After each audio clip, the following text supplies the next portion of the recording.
kesempatan kali ini. Pada video kali ini saya akan coba membahas mengenai kapan sih putusan pengadilan itu dikatakan berkekuatan hukum tetap. Dalam video kali ini seluruh materi akan kita bahas satu persatu. Namun sebelumnya saya sampaikan kembali bahwa seluruh informasi yang saya siapkan dalam video ini semata-mata untuk tujuan pendidikan dan bersifat umum. Baik, kita mulai pembahasannya. Dalam video kali ini saya akan coba memaparkan mengenai kapan sih putusan pengadilan itu berkekuatan hukum tetap. Mungkin sebagian besar dari kita juga banyak yang menanyakan ya, perihal putusan pengadilan itu kapan memperoleh kekuatan hukum tetap itu, atau apakah suatu putusan yang sudah dimintakan peninjauan kembali masih belum mempunyai kekuatan hukum yang tetap. Nah, dalam hal ini putusan berkekuatan hukum tetap atau inkrah itu yang akan kita bahas mengenai yaitu dalam perkara perdata dan pidana. Kita akan jelaskan satu persatu. Putusan berkekuatan hukum tetap pada perkara pidana. Pengertian putusan berkekuatan hukum tetap atau inkrah dalam perkara pidana itu dapat kita temukan dalam penjelasan pasal 2 ayat 1 Undang-Undang Nomor 5 Tahun 2010. Di dalam penjelasan tersebut itu dijelaskan bahwa putusan berkekuatan hukum tetap itu adalah satu, putusan pengadilan tingkat pertama yang tidak diajukan banding atau kasasi dalam waktu yang ditentukan oleh KUHAP. 2. Putusan pengadilan tingkat banding yang tidak diajukan kasasi dalam waktu yang ditentukan oleh KUHAP. Atau 3. Putusan kasasi. Di dalam KUHAP itu kita dapat mengetahui bahwa cara mengetahui putusan berkekuatan hukum tetap itu ada kriterianya sebagai berikut. Pertama, putusan pengadilan tingkat pertama yang tidak diajukan banding setelah waktu 7 hari setelah putusan dijatuhkan, atau setelah putusan diberitahukan kepada terdakwa yang tidak hadir, kecuali untuk putusan bebas, putusan lepas dari segala tuntutan hukum, dan putusan pemeriksaan acara cepat karena putusan-putusan tersebut tidak dapat diajukan banding. 2. Putusan pengadilan tingkat banding yang tidak diajukan kasasi dalam waktu 14 hari sesudah putusan pengadilan yang dimintakan kasasi itu diberitahukan kepada terdakwa. Atau 3. Putusan kasasi. Kemudian apabila ada pertanyaan, bagaimana jika putusan berkekuatan hukum tetap diajukan peninjauan kembali atau PK? Apakah putusan tersebut belum mempunyai kekuatan hukum tetap? Nah, hal ini menurut M. Yahya Harahap dalam bukunya Pembahasan Permasalahan dan Penerapan KUHAP, beliau menerangkan bahwa pemeriksaan sidang pengadilan, banding, kasasi, dan peninjauan kembali, upaya PK tidak dapat dilakukan pada putusan yang belum berkekuatan hukum tetap, sebab putusan yang belum inkrah hanya dapat ditempuh dengan banding atau kasasi. PK baru terbuka setelah banding atau kasasi telah tertutup, dan PK tidak boleh melangkahi keduanya. Jadi jelas bahwa putusan yang bisa diajukan PK haruslah putusan yang telah mempunyai kekuatan hukum tetap.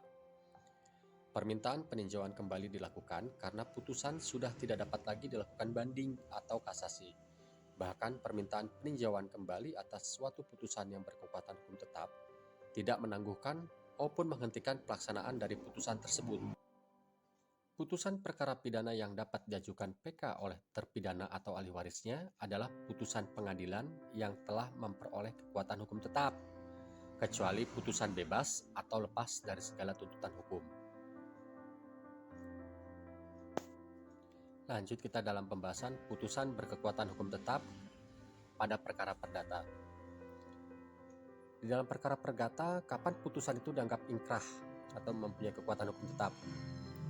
Ini kita berdasar pada atau dalam penjelasan pasal 195 HIR yang ketentuannya berbunyi bahwa dalam perkara perdata, oleh karena pihak yang menang telah memperoleh keputusan hakim yang menghukum pihak lawannya, maka ia berhak dengan alat-alat yang diperbolehkan oleh undang-undang untuk memaksa pihak lawan guna mematuhi keputusan hakim itu.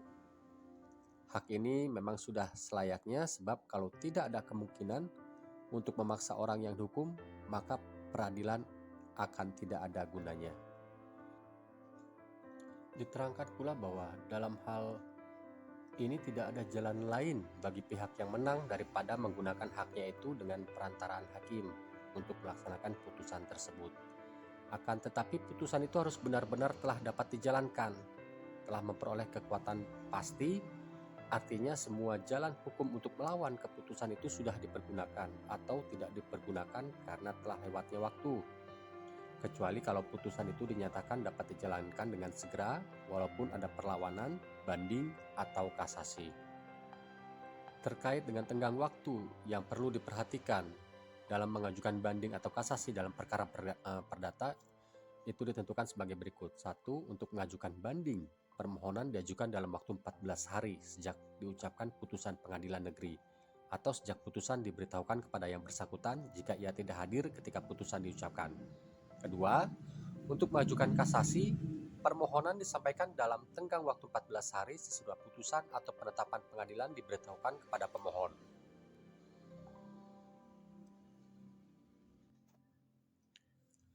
Jadi, jika ditanya kapan putusan pengadilan dikatakan telah memperoleh kekuatan hukum tetap, bisa dijelaskan bahwa putusan pengadilan dinyatakan berkekuatan hukum tetap ketika putusan tidak diajukan banding atau kasasi setelah 14 hari sejak putusan diucapkan atau diberitahukan kepada pemohon.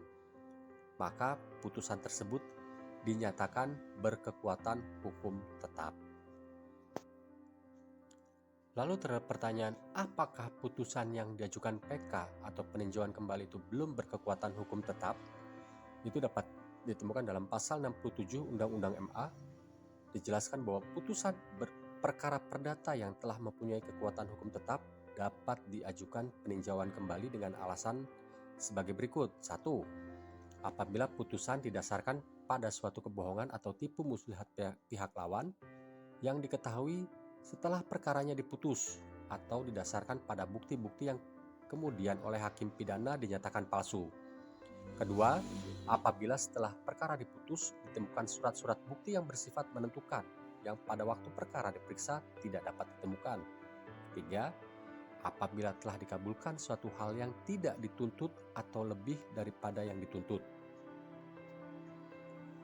4. Apabila mengenai sesuatu bagian dari tuntutan belum diputus tanpa dipertimbangkan sebab-sebabnya. 5. Apabila antara pihak-pihak yang sama mengenai sesuatu soal yang sama atas dasar yang sama oleh pengadilan yang sama atau sama tingkatnya telah diberikan putusan yang bertentangan satu dengan yang lain. Dan yang terakhir, apabila suatu putusan terdapat suatu kekhilafan hakim atau suatu kekeliruan yang nyata. Jadi berdasarkan penjelasan-penjelasan tersebut, maka putusan perkara perdata yang diajukan peninjauan kembali haruslah sudah berkekuatan hukum tetap. Dan perlu diperhatikan bahwa sama halnya dengan perkara pidana, bahwa pengajuan PK pada putusan perkara perdata tidak menangguhkan atau menghentikan pelaksanaan putusan pengadilan itu sendiri. Demikian penjelasan kita dalam video kali ini. Berikut dasar hukum dari materi-materi yang saya jelaskan tersebut. Kita ketemu lagi dalam video pembelajaran berikutnya.